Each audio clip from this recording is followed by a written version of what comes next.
desde domingo sobre uma palavra que é essencial na transformação do nosso entendimento. Se nós não formos transformados, aquilo que é a plenitude do propósito de Deus na nossa vida não se realiza. Um dos nossos graves problemas é achar que o propósito de Deus para a nossa vida é nos levar para o céu. E não é. Deus, Ele nos gerou na eternidade para cumprir um propósito na terra.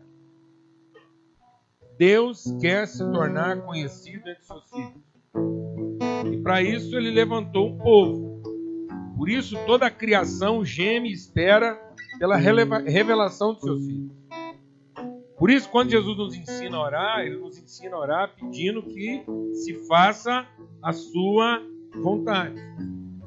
E ela se faça onde? Onde é que a vontade de Deus se cumpre? Onde a vontade de Deus se cumpre? Quando a gente chegar nos céus? Não, mano. A vontade de Deus se cumpre quando a gente cumprir o propósito dele onde? Na terra.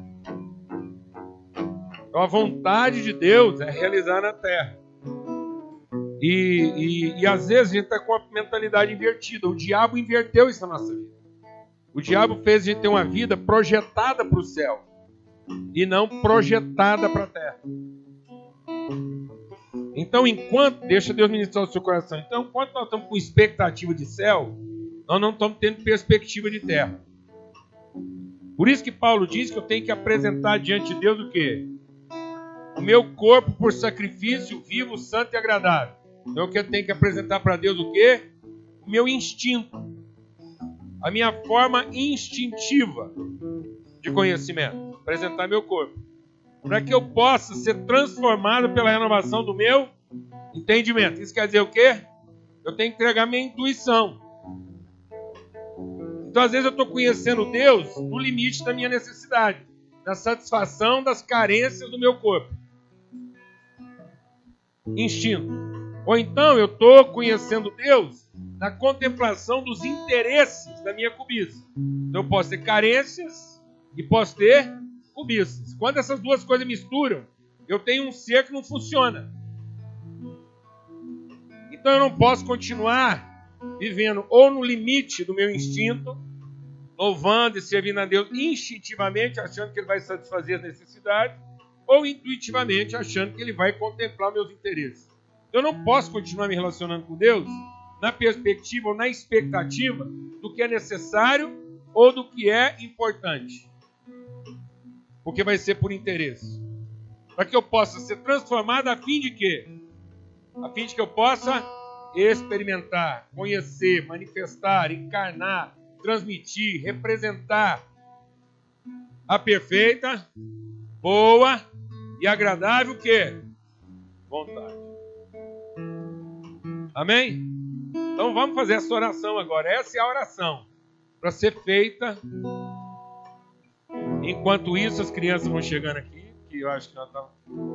Já pode subir direto? Não posso subir direto, porque nós estamos tendo uma bola. Amém? Vamos cantar de novo esse cântico como oração mesmo. É a nossa oração.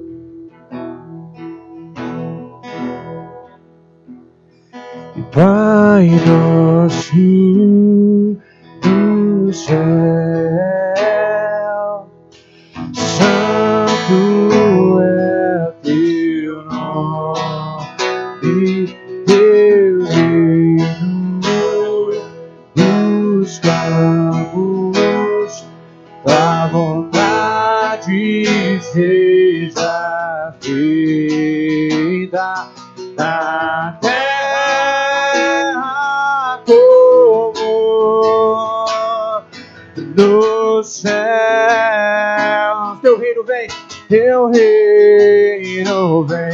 na terra como no céu. Teu reino vem, teu reino vem, pois teu é o reino, pois teu é o reino, teu é o poder e tua é a glória para sempre. Amém. Teu é o reino, teu é o poder e tua é a glória para sempre. Amém.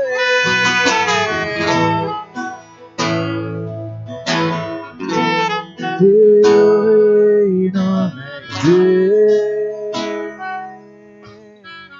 Aleluia.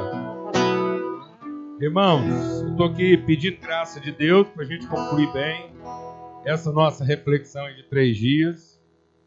E... Henrique, precisa do copo? Não precisa do copo, não na garrafa.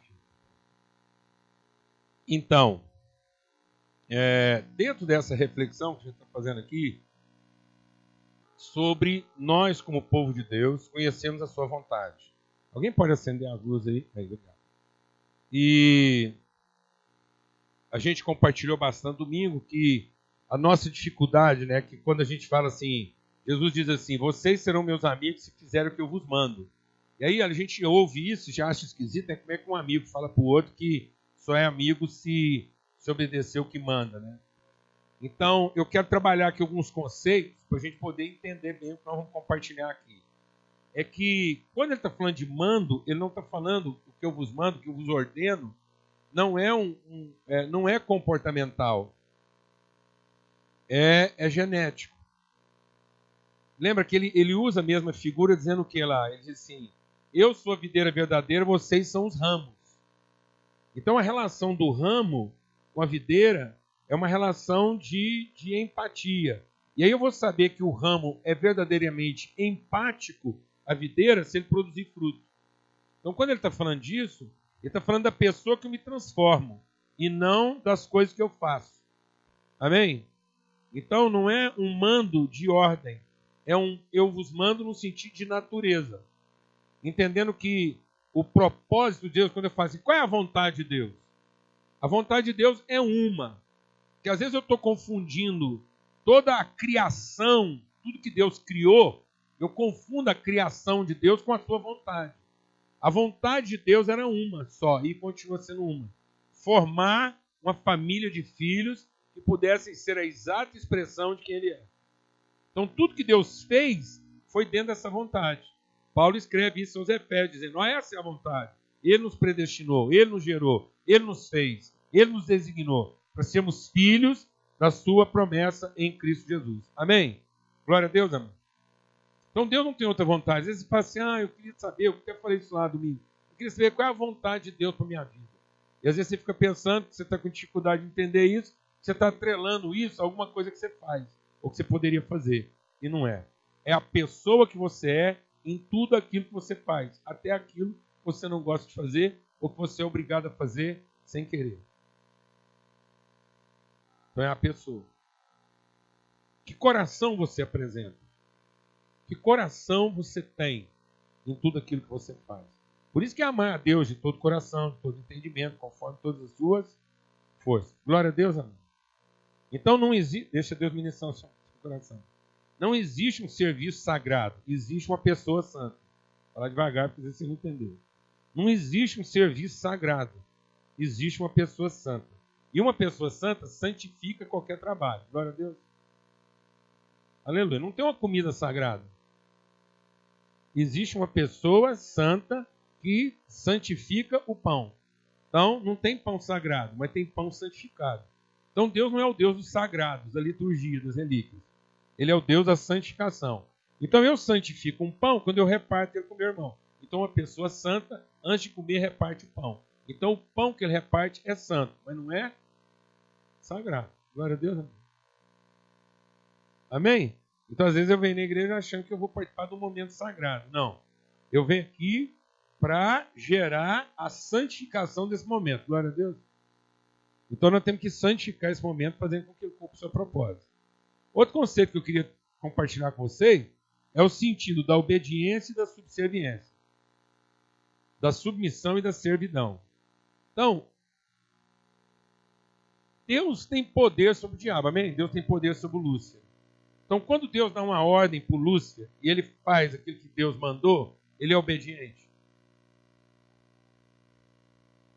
Lúcifer é um ser obediente? Não. Ele é subserviente. Porque ele não tem a consciência do propósito, da vontade. Então, ele não comunga a vontade. Apesar de fazer parte dela.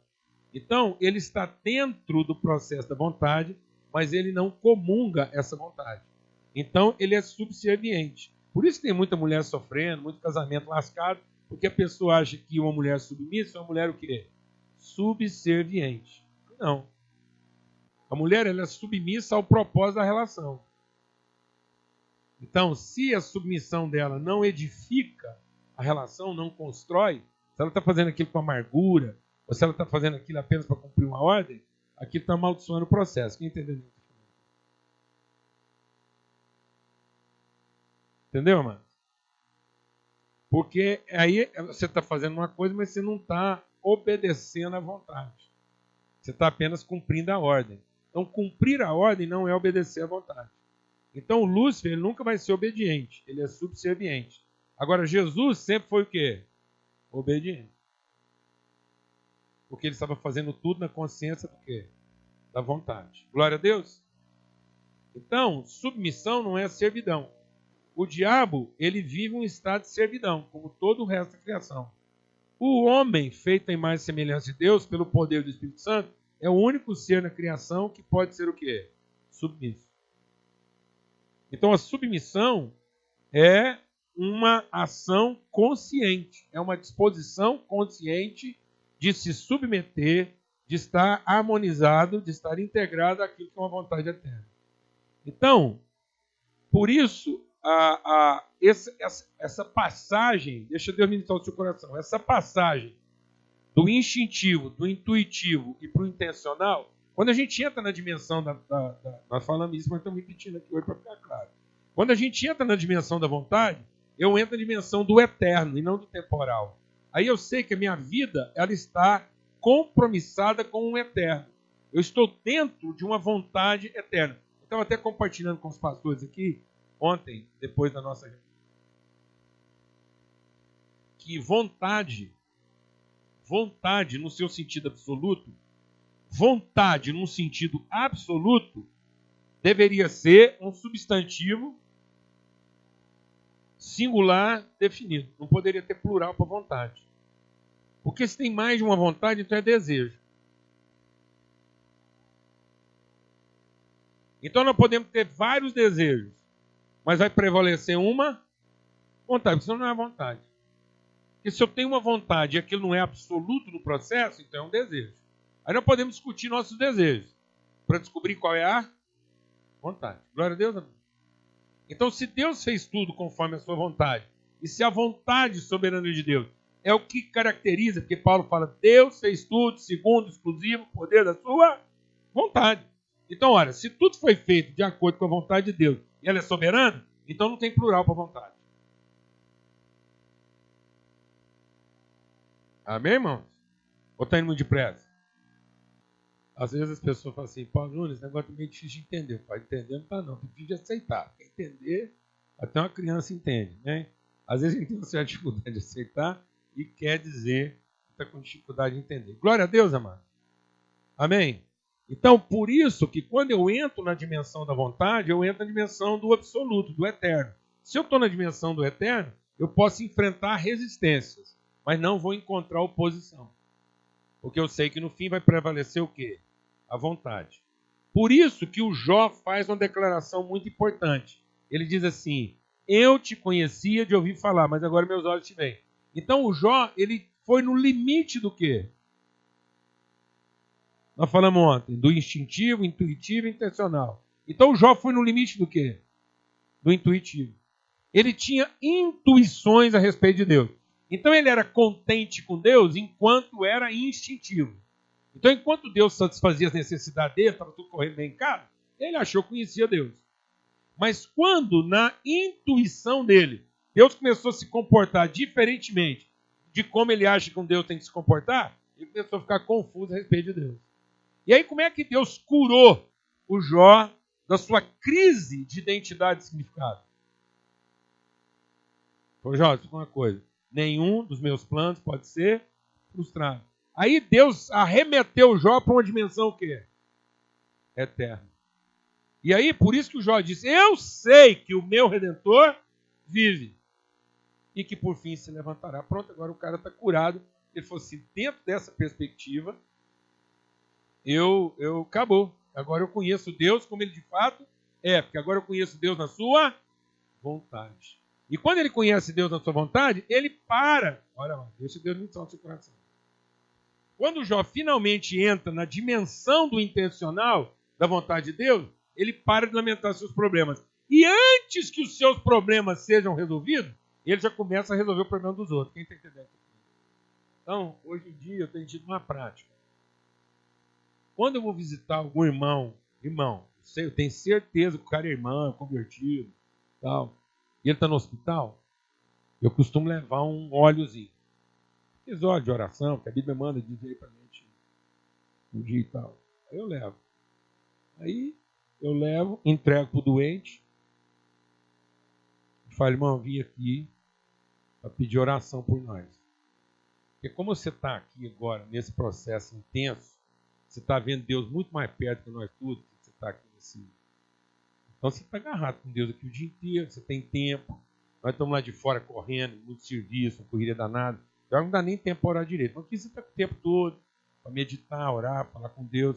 Então eu queria pedir o seguinte, todo mundo que entrar aqui dentro desse negócio aqui, você ora por essa pessoa e abençoa a vida dela. Então eu vim aqui, vou orar por você, para Deus te dar firmeza para você orar por nós. Eu levo o óleo, ele me unge, a gente abençoa um ao outro, amém, irmão? E eu deixo lá material para poder abençoar o Deus. Glória a Deus, irmão? Posso ouvir um amém? Porque o cara está ali, está na vibração, ele já está pertinho de Deus, não sabe se vai acabar de chegar ou se vai voltar. Ele está vendo Deus, não vai perder nós. Está com tempo, está com o coração aberto. Olha, então esse irmão tem que ser igual o Jó. O Jó estava lá rasgado, ferido. O Jó estava quebrado, tinha tempo. Os filhos dele tinham tudo, ele não tinha mais nem filho para cuidar. A mulher dele nervosa. Olha, o cara que tem uma mulher nervosa, o que ele fazer? Orar, ué. Lá. Os candeiros vão te falar o quê? Não rolava nenhum papo, não tinha nada. O Jó não estava tendo tempo nem para outras coisas. Então, o que ele ia fazer, amado? Orar pelos amigos. Posso ouvir um amém? E aí, quando ele começou a cumprir, entender a vontade soberana de Deus na vida dele, aí as coisas dele foram consertando. Glória a Deus, amém? Aleluia? Amém? Então agora, hoje, eu queria ler duas histórias. E eu vou ler duas histórias aqui muito conhecidas. Eu até pedi presença de alguns amigos aqui, porque eu quero compartilhar uma palavra aqui hoje, assim, ela é uma palavra, fecha a porta e ninguém sai. É uma palavra assim, ela é meio perigosa, assim, porque ela vai mexer em alguns aspectos, às vezes assim, da nossa teologia, que a gente precisa refletir sobre eles. Então eu vou ler duas histórias aqui, elas mexem com duas personalidades muito emblemáticas, são duas figuras. Mas eu vou usar essa figura pelo seguinte, porque o próprio Paulo, deixa Deus ministrar no seu coração, o próprio Paulo diz que o ministério de Moisés, por mais glorioso que fosse, ele tinha uma glória devanecente. Aquilo que o Moisés experimentou, o que ele viu da glória de Deus, ia se acabando. E o Moisés diz assim, o Paulo diz assim, olha, o Moisés que viu tanta coisa, foi um ministério tremendo, glorioso, mas ele tinha que pôr um véu no rosto para as pessoas não perceberem que aquilo estava diminuindo. Alguém está entendendo o que eu estou falando aqui? E muitas pessoas, na medida que o tempo vai passando, em vez do ministério, da vocação, do ânimo, do vigor, da fé, da disposição aumentar, ela vai desvanecendo, porque a pessoa vai achando que agora está, já fiz o que eu tinha que fazer, agora é só esperar. E aí, e Paulo diz o contrário, ele diz o seguinte, olha, se na vida de Moisés o ministério, a glória era devanecente, na nossa vida ela é renovada. Ela é uma glória que vai aumentando mais e mais. Nós vamos conhecendo a Deus mais e mais. E na medida que nós vamos, presta atenção no que Paulo diz, e na medida que nós vamos conhecendo, o nosso rosto vai sendo descoberto. E nós vamos ser descobertos até que a gente se torna na perfeita imagem de Deus. É isso que Deus quer. Deus quer ser conhecido através de seus filhos. E, no entanto, a gente ainda mantém um nível de conhecimento de Cristo intuitivo. E aí, no intuitivo, as coisas valem pelo serviço e não pelo seu significado. A gente acabou de cantar uma música aqui no nosso, na nossa devocional aqui, na nossa adoração, que ela é desafiadora. Porque a gente fica repetindo isso e a gente não percebe. A gente não percebe. E a gente repete isso anos a fio. E a gente não evolui na meditação. Então eu vou lá e digo que Jesus é aquele pastor que deixou os 99 e foi atrás de uma perdida. Aí seja honesto. Com quem você se identifica? Depois desses anos tudo. Fala para mim. Fala para mim, depois desses anos tudo de vida com Deus, com quem você ainda se identifica? Cantando essa música. Nós acabamos de cantar. Nós ainda somos quem? Nós somos quem? Sendo que depois desse tempo todo, a gente tinha que se identificar com aquele que deixa os 99 e vai atrás da perdida. Aquele que aguenta largar um culto bom para ir atrás de um cara que não está aqui. Está entendendo o que eu estou falando? Você vê Jesus curando a mulher hemorrágica. Você vê Jesus curando um paralítico. Então você vai lá ler o texto todo dia de manhã e tal. Você está com 20 anos de crente. Aí você vai lá e lê o texto, Jesus curou um paralítico. Com quem você se identifica? Até hoje. Quem é você depois de 30 anos de convertido? Quem é você naquela história? Você é Jesus ou você é o paralítico? E a gente continua lendo a Bíblia até hoje como se a gente fosse o quê? Fala para mim, irmão. Aquele que precisa ser ajudado e não aquele que foi levantado para ajudar. Então isso é intuitivo, porque quando os problemas do Jó começaram a acontecer, ele pensou que ele tinha que ser o quê? Ajudado. Até que quando ele viu a vontade de Deus, ele passou a ser o quê? O ajudador. Porque ele entrou na dimensão do intencional. Então, o que está acontecendo conosco? A gente tem a tendência de continuar vendo o Evangelho nas suas obviedades. Então, nós temos a tendência de olhar a vida pelas obviedades. A gente ainda olha a vida pelo aparente. E nós precisamos entender que o aparente é subjetivo. O aparente é relativo. Então, o aparente, ele é objetivo relativo. Vou repetir. O aparente é um objetivo relativo. Então, tudo aquilo que eu vejo é relativo. E se ele é relativo, ele é passivo. O relativo, ele não realiza, ele reage. Alguém está entendendo o que eu estou falando? Porque ele não é absoluto. Ele é sempre relativo. Por isso a palavra de Deus diz que a minha fé não está naquilo que se vê, mas naquilo que não se vê. Porque aquilo que se vê pode mudar, mas aquilo que não se vê permanece para sempre. E às vezes eu estou pautando a minha vida, eu oro mais dependendo da circunstância, eu busco mais dependendo da circunstância, eu sou mais animado dependendo da circunstância, eu sou mais crente dependendo da circunstância, eu oferto mais dependendo da circunstância. Então eu sou uma pessoa relativa. Se eu estou me sentindo bem, eu até oferto mais, trabalho mais e tal. Mas se a coisa está apertada, a primeira coisa que eu não tenho é tempo. Você pergunta para a pessoa assim, escuta, mas você está sumido? O que foi? Não tem tempo. Como é que ele fez essa relação de tempo? Como é que ele quantificou o tempo dele? O que levou ele a tomar decisões de tempo? O absoluto dele ou o relativo dele? O que tem levado você a tomar suas decisões de tempo?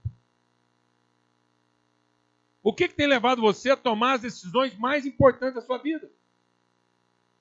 A sua noção de absoluto, de eterno, ou a sua noção de relativo temporal? Em que você medita o dia todo? Nas suas referências absolutas de eterno ou nas suas referências relativas de temporal? O que ocupa a maior parte das suas orações? Com o que você conversa? sobre o que você conversa com Deus o dia inteiro.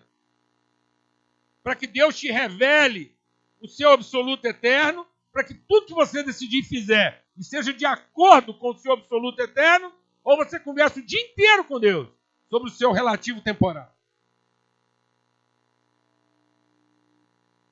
Então nós somos intuitivos.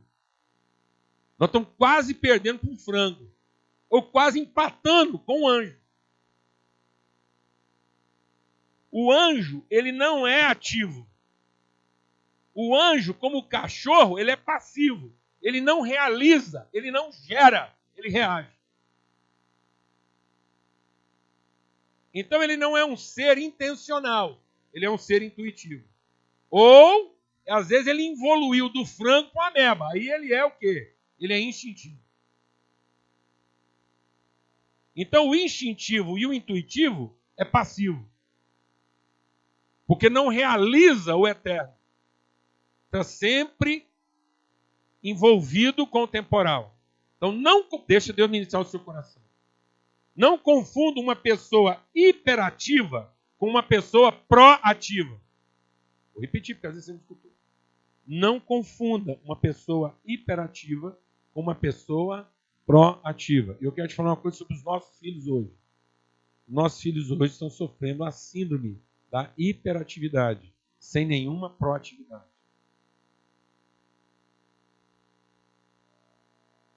São pessoas reativas, passivas. Eles não entendem o papel, se vitimizam.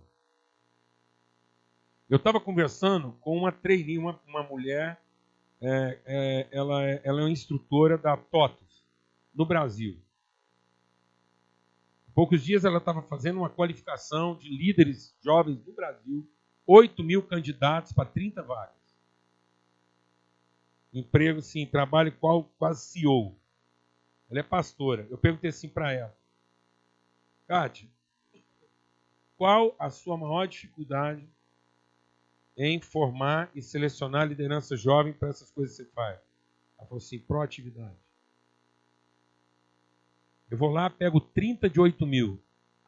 Primeira dificuldade que eles enfrentam, eles vêm devolver o problema.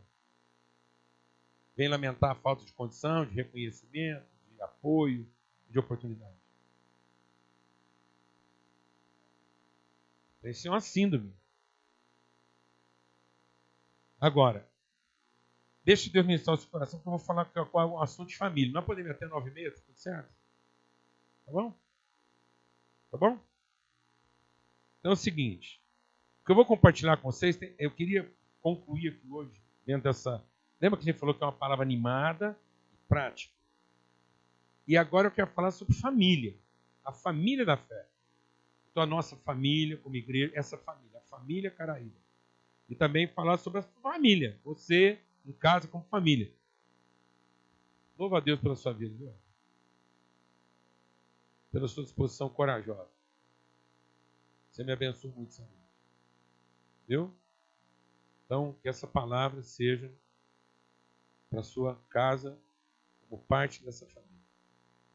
Amém? Então, assim, você sabe do profundo respeito que a gente tem pela sua vida e pela sua casa sempre. Viu? Você é muito querido lá em casa. Se algum dia tiver com crise de afetividade, você pode ir em casa, que a gente, viu? Faz cafuné, fala o tanto que você é amado lá. E o tanto que você é bonito. Vocês são um casal muito bonito. Em todos os aspectos. E, então, eu vou falar uma coisa aqui, aí ninguém se melinda, não. Porque é o seguinte, o limite do intuitivo é a sinceridade. Sem sensibilidade. Então, um dos seres mais sinceros na sua raiva é o diabo. Porque o diabo está sinceramente desapontado com expectativa frustrada. Porque ele achava que merecia. Então o diabo, ele não virou, o Lúcifer não virou Satanás porque ele pensou em fazer um trem errado, não. O Lúcifer virou Satanás porque ele achou que ele merecia mais pelo certo que ele fazia. Então o ressentimento dele é sincero. Então quando uma pessoa é exageradamente sincera, porque eu estou falando que é exageradamente sincera para ser redundante, porque se uma pessoa é sincera, só é sincera se ela for exageradamente sincera. Então, se uma pessoa é exageradamente, totalmente sincera, e ela não é sensível, ela não tem a sensibilidade, o discernimento, a percepção, ela se torna susceptível. Então, muitas pessoas hoje são susceptíveis. Uma desgraça que a gente enfrenta na igreja hoje é a susceptibilidade de líder mal resolvido. Qualquer coisa emburra, vitimiza, 1, 2, 3, não brinco mais. Isso é um terrível. É preferível enfrentar 10 demônios do que um líder susceptível. Homem, então, nem se fala. Porque a mulher, daqui a pouco vocês vão entender. Daqui a pouco vocês vão entender. A mulher, na sua susceptibilidade, ela está no papel. Mas o homem não. A mulher ainda é permitida. Daqui a pouco vocês vão entender por quê. A mulher está permitida a ela a susceptibilidade. Mas o homem não.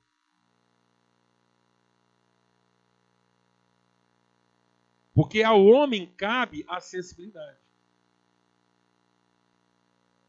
E isso não é uma hierarquia. Isso é a formação de uma pessoa completa. Por isso que a pessoa completa está formada homem e mulher em comunhão. Então você só pode formar uma família. E Deus, para formar uma família,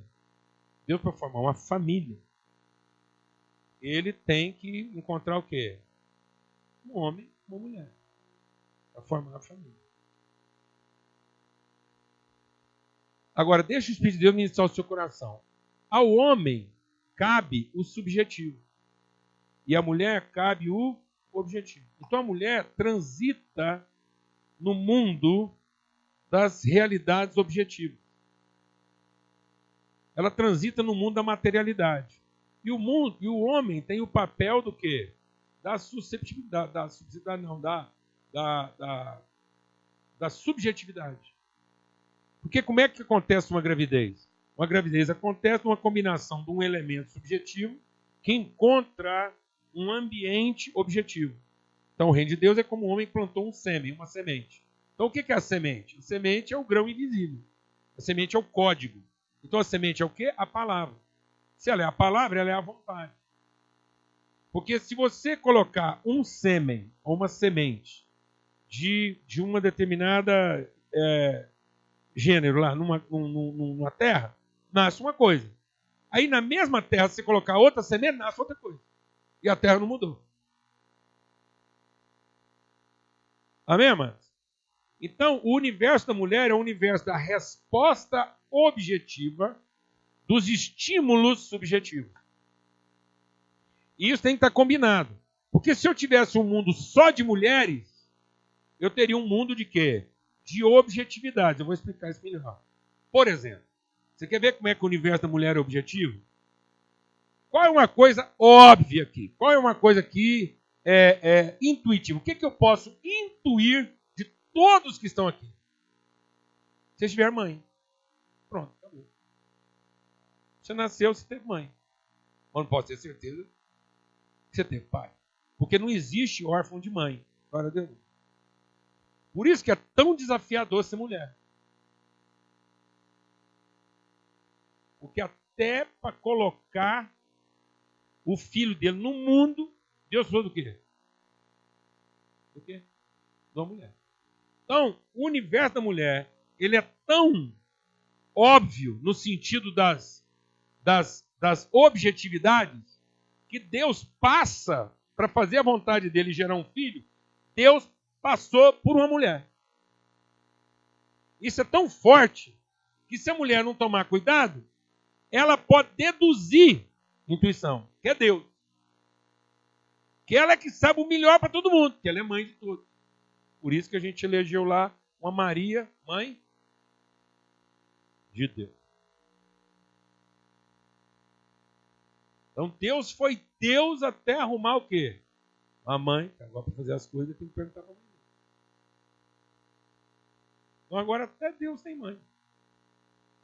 Isso é tão forte que só um Deus teria coragem de perguntar para outro Deus como é que ele vai fazer a coisa. Porque imagina Deus. Chega Deus aqui, Deus parou aqui no palco e falou assim, gente, vou fazer tal coisa. Qual é a única pergunta que ninguém aqui poderia fazer? Como? Um Deus resolve fazer uma coisa? Mas se ele é Deus, Ele pode fazer o que ele quiser, do jeito que ele quiser. Então não interessava perguntar para ele o quê? Como? Mas não. Quando Deus chegou para Maria e falou assim, você vai ficar grávida Vai ficar grávida. O que ela perguntou para ele? Como? Porque só um Deus tem coragem de perguntar para outro Deus como. Isso é um diálogo de duas divindades. Entendeu? E isso não é um defeito. Isso é a virtude. A virtude da mulher é essa capacidade de dar materialidade ao subjetivo. Mas se eu tiver alto poder de materialidade, sem nenhuma percepção de subjetivo, todas as mães serão o quê? Mães de filhos órfãos. Por isso a Bíblia diz que o grande desafio no mundo hoje, e quanto mais a humanidade caminha, nós estamos caminhando para um mundo de quê? De órfãos e viúvas. 20%, 25% das crianças que nascem hoje no Brasil já são filhos de mães adolescentes que vão ser criados pelas avós.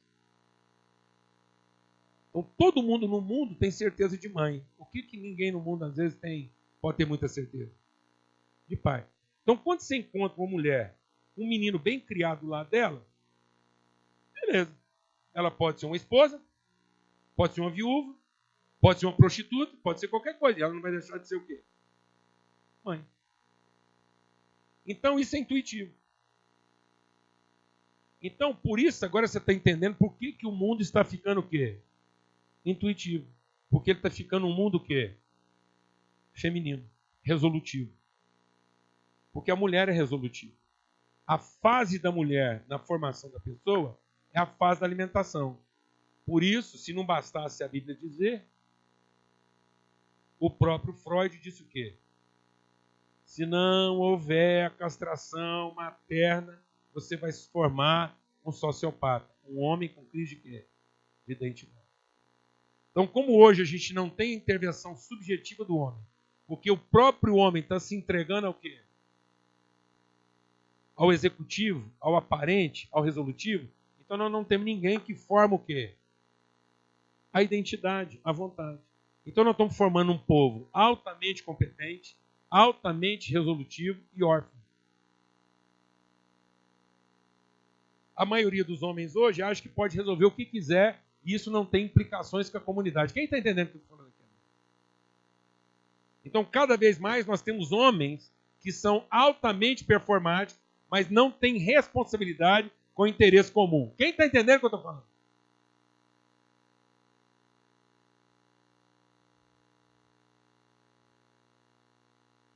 Eu não vou usar um xingamento aqui, não. Não é um xingamento. Hoje nós somos um país liderado por filhos da mãe. Porque são homens que têm muito poder e não têm nenhum compromisso com aquilo que é o bem comum. Não se sentem responsáveis. Se sentem o quê? Empoderados. Então eles estão no direito. Por isso que Paulo diz o quê? Paulo diz assim, uma criança, enquanto ele é menino e nada, ele é diferente do quê? De um servo. Mas vindo o tempo da maturidade, ele recebe o Espírito que ele clama, Abba, Pai. Então o que transforma uma pessoa no seu intencional maduro? O senso de paternidade e responsabilidade. Então o que faz uma pessoa madura não é o incremento de poder, mas é a consciência e responsabilidade. Então não adianta uma pessoa ter muito poder, nós estamos empoderando nossos filhos e eles não estão se sentindo o quê? Responsável. Lembra que a gente compartilhou ontem? Muito atributo e nenhuma virtude. Não esqueci de ler a história. Agora eu vou ler a história de dois homens. Abre lá em Êxodo, capítulo 2. Eu só vou ler a história e a gente vai comentar essas duas histórias colocando uma do lado da outra. Nós só vamos colocar as duas histórias uma do lado da outra. Para você ver o que é a diferença de uma pessoa no limite da intuição e de uma pessoa no cumprimento da vontade. Então, o que é uma pessoa dominada pela intencionalidade e o que é uma pessoa dominada pela intuição? Então, veja, e o que é o mundo que forma o intuitivo e o que é o mundo que forma o intencional. Os irmãos estão acompanhando isso aí? Então, que ambiente forma o intuitivo e que ambiente forma o intencional? E eu levar isso para minha casa e falar o seguinte: a minha casa está vivendo de acordo com a vontade ou ela está vivendo de acordo com as conclusões que eu tenho tirado? Meu projeto de vida é em cima das demandas que eu enfrento, então tem muita gente que trabalha para resolver demanda ou para satisfazer carências. Então tem gente que passou a vida inteira trabalhando ou para resolver uma demanda ou para satisfazer uma carência ou para alcançar uma cobiça. Mas ele nunca entendeu a eternidade. Onde é que a vida dele harmoniza com a eterna? Então agora vem Moisés. Presta atenção na história de Moisés. Como é que o Moisés foi formado? Em que ambiente a mente do Moisés foi formada? E mesmo ele sendo formado assim, isso não comprometeu o desempenho dele. Então, o Moisés é altamente performático. Mas apesar de ele ser um cara de alta performance, ele chegou no limite do propósito e não alcançou. Ele, pessoalmente. Ele não cruzou a última linha. Ele viveu o ambiente dos milagres. O Moisés viveu um ambiente de milagres como nenhum outro. Moisés viu comida descer do céu. Você consegue imaginar isso? Você rezando em casa e caindo pão no quintal? No entanto, ele não pisou a terra prometida. Ele não pisou naquilo que era a promessa de Deus. No entanto, ele tirou muita gente do Egito. Então, um homem de Deus, deixa Deus ministrar o seu coração. Um homem de Deus intuitivo, ele pode ser um ótimo evangelista. E ainda assim ser uma péssima referência. Porque ele consegue tirar a pessoa do Egito, mas não consegue introduzir ela na terra prometida. Então tem muita gente hoje tirando o povo do Egito, mas não consegue ser exemplo suficiente para essa pessoa entrar na promessa de Deus. Quem está entendendo? Aí eu levo a pessoa a Jesus, mas não trago Cristo para ele. Você está entendendo o que eu estou falando? Não? Aí, por isso que muita gente gosta sempre de usar Jesus como referência, porque ele não pode apresentar a própria vida dele como referência. Por isso que ele tem que sempre levar a pessoa para Jesus. Então presta atenção. Foi um homem da casa de Levi. Você sabe quem é esse homem? Esse homem se chama Arão. E ele tomou por esposa a Joquebede, que era filha de Levi. Então o Arão está casado com a Joquebede. Diga-se de passagem que a Joquebede era tia do Arão. Já começa aí. O Arão já era casado com uma mulher meio com figura de mãe. Quem está entendendo o que eu estou falando aqui? Amado, vou falar uma coisa, eu aconselho casal quase o tempo todo. Nós estamos vivendo um processo de maternalização dos maridos. As mulheres são tão resolutivas que elas estão maternalizando os maridos para poder resolver o problema deles. E isso está na Bíblia. Jezabel não era uma mulher ruim. Jezabel era uma mãe por excelência. E Jezabel foi tão boa mãe que ela era mãe de todos os profetas. Então, no tempo dela, todos os profetas têm que pedir autorização para ela. De tão boa mãe que ela era. E ela foi tão boa mãe que foi a mãe do marido. E qualquer coisa que o Acabe tinha que fazer, o Acabe era rei, mas não resolvia nada não. Quem resolvia era a mulher dele. E aí, em vez dele ter a ajuda dela, ela o substituía. E toda vez que o Acabe tinha um problema, ele chegava em casa, vitimizava, resmungava. A mulher dele falava, não, pode dormir tranquilo, na hora que você acordar, esse problema está resolvido. Alguém aqui sabe o que eu estou falando? Não? Um mundo de órfãos e viúvas. Então, Levi era casado com a Joquebede. E ele tomou por esposa essa mulher, e a mulher concebeu e deu à luz um filho. E quando ela viu que ele era um menino formoso, ela o escondeu por 3 meses. Quando ela viu, então você está prestando aí atenção que não tem nenhuma proatividade até agora. Casou, teve filho, ela viu, achou ele bonito. Então, por que a Joquebede protegeu Moisés? Porque ele tinha uma missão? Porque ele tinha um propósito? Porque ela escutou Deus? Foi numa devocional? Não. O que levou Joquebede a proteger o filho dela? Ele era interessante. Ele era bonito. Então, o que levou Joquebede a proteger o filho dela? Um fator o quê? Estético. E um fator estético é um fator o quê? Intuitivo, objetivo, aparente, relativo.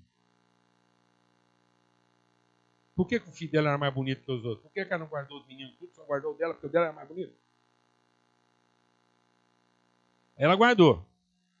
E quando já não podia mais escondê-lo, ela tomou para ele uma arca de juncos, se vestiu com parra e piche, e pôs o menino nela, e ela o colocou nos juncos à beira do rio.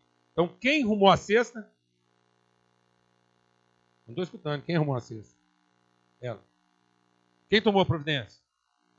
Quem resolveu o problema? Ela falou com Deus. Conversou com o marido. Pediu conselho. Falou com os irmãos da igreja. Não, mano. Menina bonita, tem que ser protegido. Ela viu. Você está vendo que é tudo consequente? Ela protegeu porque era bonita. Depois não dava mais para esconder. Então ela está trabalhando por quê? Por demanda. Na tentativa de salvar o que é o quê? Interessante. Aí ela vai. E a sua irmã ficou à distância para saber o que ia acontecer. Então quem ficou à distância? A Joquebede fez isso tudo, pôs o menino no rio, e quem foi lá pagiar o menino para ver se tinha problema? Alguém sabe que rio é esse? Não. É mesmo? Quando você pensa assim, Rio Nilo, qual a primeira coisa que você pensa? Lambari? Piabinho? Não. Você pensa em alligator. Aí sabe quem foi ficar lá no meio do junco? Correndo risco? Para ver se ia ficar tudo bom com o menino? O pai dele, é lógico. Lógico. Não, mas quem foi lá? A irmã. E essa é a lógica. E aí, ele ficou pensando que assim. Aí veio o faraó. Veio o faraó com seus soldados, todo mundo lá. Viu aquele rapaz, viu que aquele menino podia ser um guerreiro bom. Falou, adoro matar esse menino, ele é tão bonito. Vamos levar ele para ser membro do exército. Foi o que aconteceu, não? Não, quem chegou? A filha do faraó.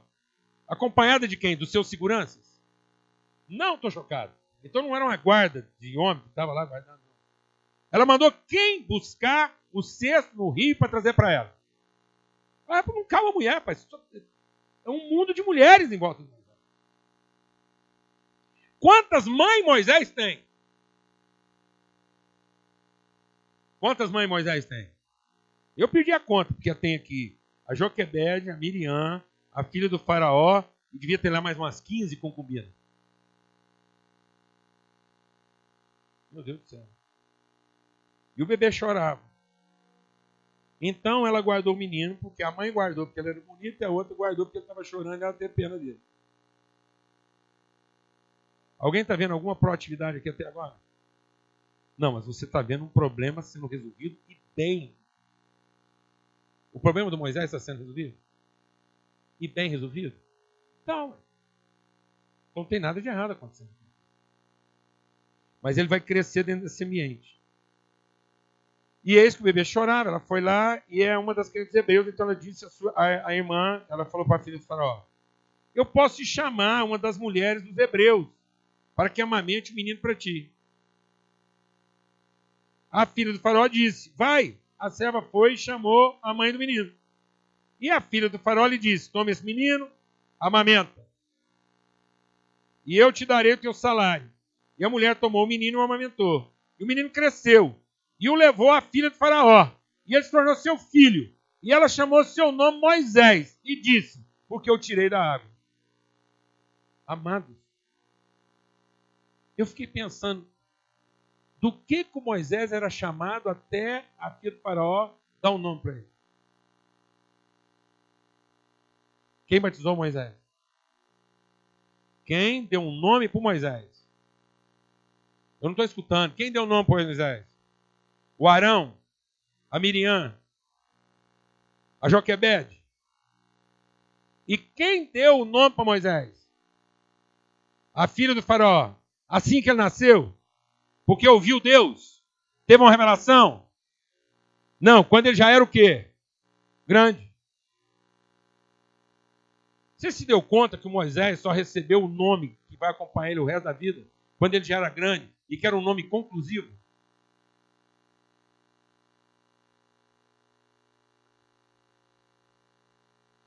Era um nome o quê? Intencional? Não, era um nome o quê? Intuitivo.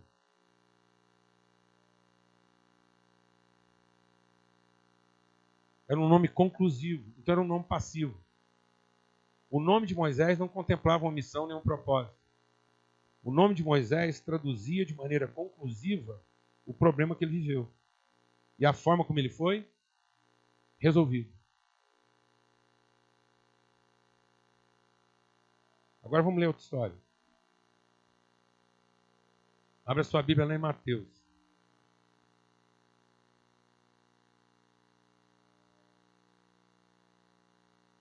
Por que Moisés foi guardado, amados? Porque Deus apareceu para Arão e falou que os meninos iam morrer tudo. Hã? Então me diga uma coisa, o Moisés foi protegido antes ou depois que os meninos começaram a morrer? Não estou escutando. O Moisés foi protegido antes ou depois que os meninos começaram a morrer? Não, depois.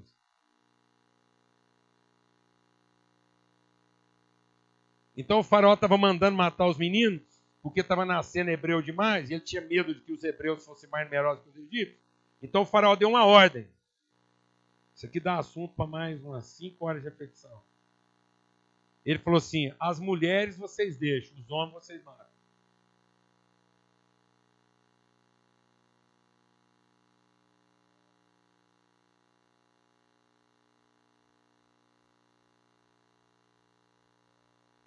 Então ele estava querendo tornar o povo hebreu um povo de quê? De mães e filhos órfãos. Que ninguém pudesse dizer quem era seu pai. Sabe o que mais me chama a atenção nesse negócio? É que eles já eram um povo numeroso, mais numeroso que o povo egípcio. E eu sempre fiquei me perguntando, por que quando o faraó mandou matar todos os meninos, não houve um genocídio? Por que naquele dia não morreram todos os homens de Israel? Imagina uma sentença dessa. Um cara manda matar todos os meninos e começa a entrar nas casas e matar tudo quanto é criança. Por que os homens, os pais, não morreram juntos? Defendendo seus filhos.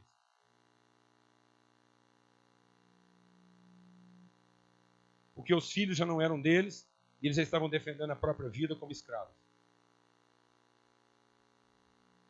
Por que o diabo está matando os filhos desse povo, nosso povo hoje? Por que os adolescentes estão morrendo de violência? Por que o que mais mata hoje é violência, é suicídio, é droga? E os pais não estão engajados nisso. Estão querendo que a igreja resolva isso, que os terapeutas resolvam isso, que o governo resolva isso. Para que eles possam continuar tendo tempo de salvar suas próprias vidas como escravos. Porque os filhos não são responsabilidade deles. Diga-se de passagem, eu acabei de compartilhar com a Ari ali, que eu não sabia, mas lá no Talmud, que é o livro de histórias hebraicas lá, o Arão separou da Joquebede quando ela estava grávida de 3 meses. Aí você entende porque ele não estava lá, arrumando o junco, colocando o rei, ele sumiu. E sabe por que o Arão voltou para casa, segundo o Talmud? Porque a filha dele, a Miriam, foi lá interceder e fazer a reconciliação dos pais. Ó.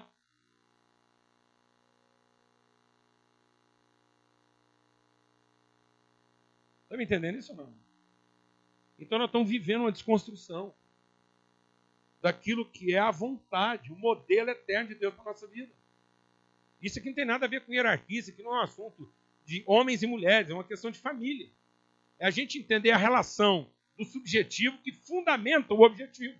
E que se eu não tiver as minhas decisões objetivas fundamentadas na revelação do eterno, elas serão sempre medidas compensatórias, mitigatórias do problema que eu estou enfrentando. Mas nunca serão ações de revelação. Agora vamos ver a vida de Jesus, lá em Mateus. Diz assim, Mateus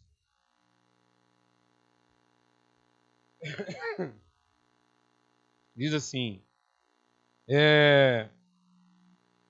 ora, o nascimento, capítulo 1, verso 18, ora, o nascimento de Jesus Cristo se deu do seguinte modo, estando Maria, sua mãe, desposada com José, antes de se juntarem, ela foi encontrada grávida no Espírito Santo. Então José, seu marido, sendo um homem justo, e não querendo fazer dela um exemplo público, estava disposto a deixá-la em secreto.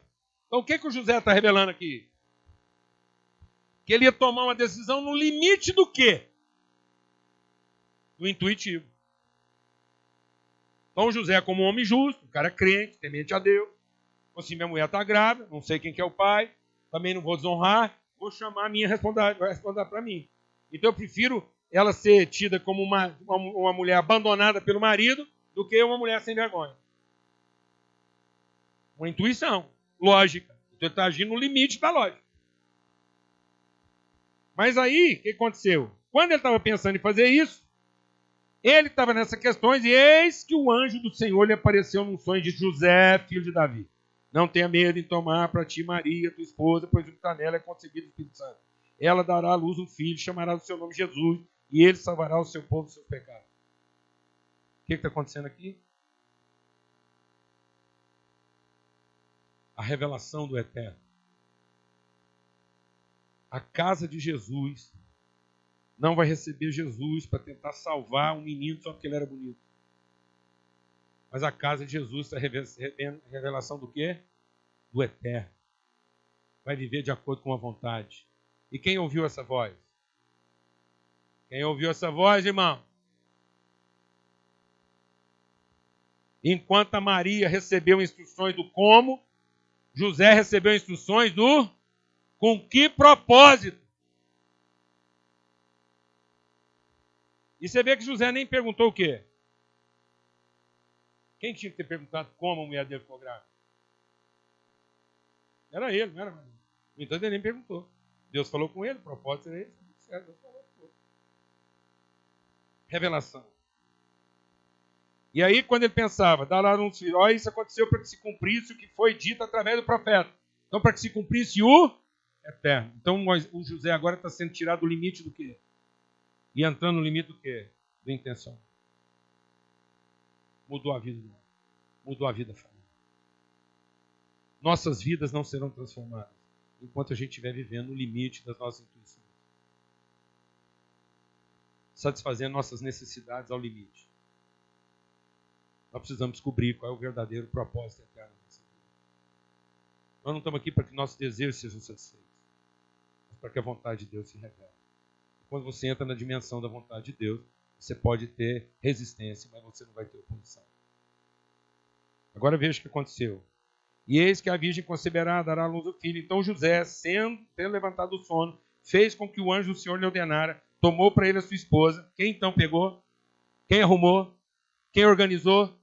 Quem tomou direção? Nada parecido com o que aconteceu lá na casa do Moisés.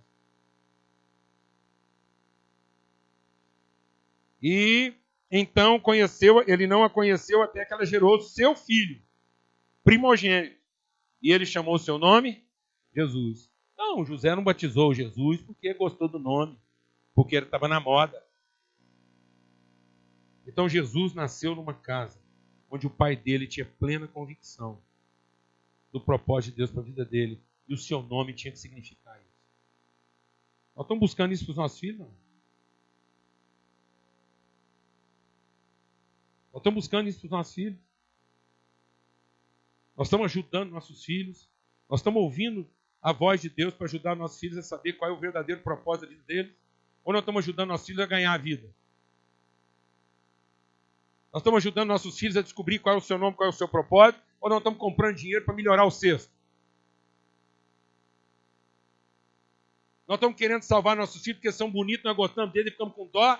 Ou porque nós sabemos qual é o propósito eterno de Deus para a vida deles?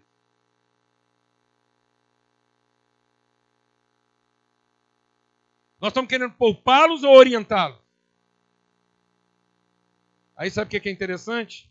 Eu não vou ler a história não, porque o tempo está curto e eu não vou receber. Mas você conhece a história. E aí você vai olhando pela história, você vai percebendo uma sequência de revelações. Aí sabe o que aconteceu? O menino nasceu. Aí a palavra de Deus diz assim, que ele nasceu e José, advertido em sonho pelo anjo, falou assim, agora pega esse menino e foge. E foge. Pega ele, a mãe dele e foge. E eu vou te orientar. Quando o Herodes ficou sabendo que tinha sido enganado, ele mandou matar os meninos. Então presta atenção. O Moisés foi salvo depois que os meninos começaram a ser mortos. O Jesus foi salvo antes que eles começassem a morrer. Como é que está funcionando a sua vida? A gente fica procurando soluções de Deus depois que a desgraça já está grande, ou os nossos filhos estão sendo orientados a ser protagonista de uma desgraça que ainda virá. Eu vou falar devagar, porque às vezes você não entendeu. Nós estamos formando nossos filhos para serem pessoas preparadas para a desgraça que já veio, ou para ser o caminho da salvação antes que a desgraça venha. Nós estamos formando filhos hiperativos ou proativos.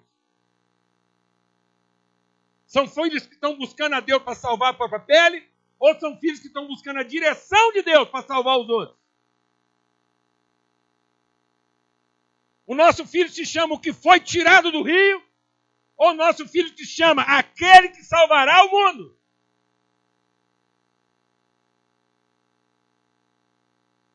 Amém, irmão? E José foi advertido sempre. Aí ele foi orientado a ir para o Egito. Depois ele foi orientado a vir do Egito. Quando ele está voltando do Egito, ele crente que ia para Belém ou para algum outro lugar, e Deus de novo orientou a ir para onde? Para Galiléia. Sabe o que quer dizer isso? Deus o orientou para ir morar numa cidade ruim. Vou falar devagar, porque às vezes você não entendeu. Às vezes a gente está achando que nossos filhos só vão prestar se morar numa grande cidade, fizer uma grande faculdade, morar bem e estiver no meio de coisas poderosas. Curioso, né? Eu não estou dizendo que isso é uma regra. Mas José não teve dificuldade de levar o filho dele para morar num lugar ruim.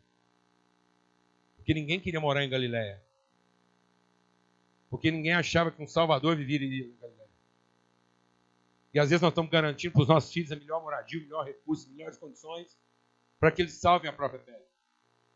E não ensinando eles a serem homens completos em qualquer tipo de ambiente, para que eles possam salvar os outros. Sabe o que me chama a atenção? É que tudo na vida de Moisés sempre aconteceu depois. E tudo na vida de Jesus sempre foi orientado antes. Moisés trabalhou no limite da intuição. E no limite da intuição ele serviu a Deus, mas ele não entrou na terra prometida. Sabe por que ele não entrou na terra prometida? Não é porque Deus estava de mal dele, não. Eu não vou nem entrar nos detalhes. Você sabia que Moisés é o único caso na história bíblica de um filho que foi circuncidado pela mãe, que quem circuncidou o filho do Moisés não foi ele, foi a Zípora, a mulher dele? Porque nem o próprio filho ele circuncidou. E durante os 40 anos de milagre na vida de Moisés, nenhum homem foi circuncidado. E sabe por que ele não entrou na terra prometida? Porque quando Deus mandou ele falar com a pedra, ele bateu. Em vez de usar fé, ele usou força. Sabe por que nós estamos tendo que usar força? Porque nós não estamos sabendo usar a fé. Sabe por que não estamos sabendo usar a fé? Porque nós estamos agindo no limite do intuitivo, tomando as nossas decisões de forma reativa ao problema que a gente enfrenta, e não tomando decisões de forma iluminada a partir da revelação do Eterno. Nós não, amado, deixa Deus ministrar o seu coração. Nós não representamos a melhor solução dos problemas. Nós representamos a única direção em qualquer tipo de problema. Não é porque nós fizemos a coisa certa. É porque nós somos a pessoa que ouviu Deus e recebeu uma direção dele. Cuidado para você não estar usando força em lugar de fé. Poder em lugar de autoridade. Sua intuição em lugar da vontade. Cuidado para você não estar gastando toda a sua energia no que é temporal, em vez de gastar no que é eterno. Cuidado para você não estar tomando decisões depois que os problemas começaram, em vez de você se antever a eles. Vamos ter uma palavra de oração. Amém? Amém, irmãos? Em nome de Cristo Jesus. Como eu quis compartilhar essa palavra com vocês aqui essa noite. Viu, meu irmão? Porque eu creio na unção de Deus nesse lugar, na vida dessas pessoas. Então, ore agora. Faça como José. Como família. Homem, mulher, marido e mulher. Não queira engravidar das ansiedades do seu marido. Não queira ser a pessoa que resolve os problemas por ele.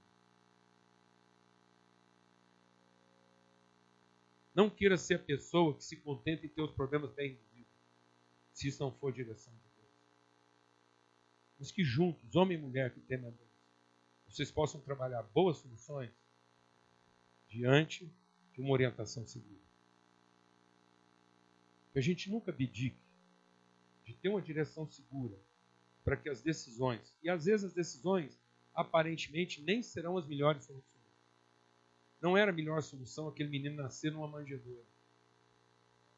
Não era a melhor solução ele ter que às vezes fugir para o Egito. Ninguém entendia isso. Não era a melhor solução pedir para uma mulher montar numa mula no 8º mês de gravidez e fazer uma viagem daqui. Não fazia sentido.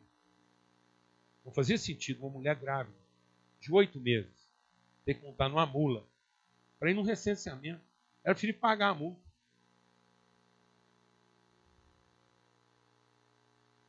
Sabe quantos anos ia levar para descobrir que eles não tinham votado?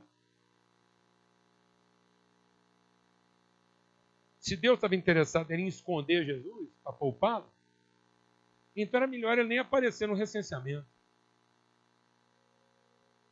Então não é isso. Nem sempre as melhores soluções serão aquelas lógicas. As melhores soluções serão sempre aquelas segundo a direção de Deus. Segundo o eterno de Deus. Não era lógico aquela mulher viajar. Não era lógico um filho de Deus nascer numa estrelaria. Não era lógico assim que esse menino nasceu ter que fugir. E não era lógico quando ele voltasse para a terra dele e morar na pior cidade do povoado. Amém? Mas era tudo para que se cumprisse a vontade de Deus. Para que ele fosse o Salvador dos homens. E é isso que Deus quer. Que todos nós sejamos. A perspectiva de salvação. O caminho da salvação. Que cada filho e filha nossa, cada filho e filha nossa, possa ser instrumento de salvação para todos nós. Amém? Então nós vamos ter que buscar de Deus. Não os nomes que o mundo deu para os nossos filhos. Todo mundo sabe quantos desafios a gente passou e passa lá em casa. E sei que ainda vai passar. Nossos desafios em casa nunca foram escondidos de ninguém. E sabe o que sempre trouxe paz ao meu coração? A certeza do eterno. E a lembrança do nome que Deus mandou dar para cada um dos nossos filhos. E sempre que eu olhava para cada um deles, sempre que eu olho até hoje, eu me lembro do nome de cada um. Porque o livro da vida não é um livro de feitos. O livro da vida do Cordeiro é um livro de nomes. E talvez nessa noite a coisa que você mais precisa saber diante de Deus é qual é o nome dos seus filhos. De que você tem chamado seus filhos? Do nome que o mundo dá para eles para tentar salvá-los dos seus problemas? Ou do nome que Deus deu para eles na eternidade? Porque o salmista diz: o Senhor me deu um nome quando eu nem substância tinha ainda. Deus deu um nome para cada um dos nossos filhos, assim como Deus para nós. Eu preciso descobrir meu nome, assim como eu tenho que ajudar meus filhos a encontrar o Senhor, encontrar o eterno, para que eles não sejam resultado das circunstâncias. Amém? Pai, muito obrigado por essa noite, por esse tempo. Obrigado pela tua palavra. Obrigado, Pai, porque nós somos segundo Cristo. O mistério de Moisés era maravilhoso, mas era desvanecente. A glória que estava sobre ele é uma glória que se esgotava. Mas a glória que está sobre nós é uma glória que se renova. Até que nós tenhamos chegado ao pleno cumprimento da vontade eterna do Senhor. E é isso que nós queremos para nós e para toda a nossa casa. No nome de Cristo Jesus.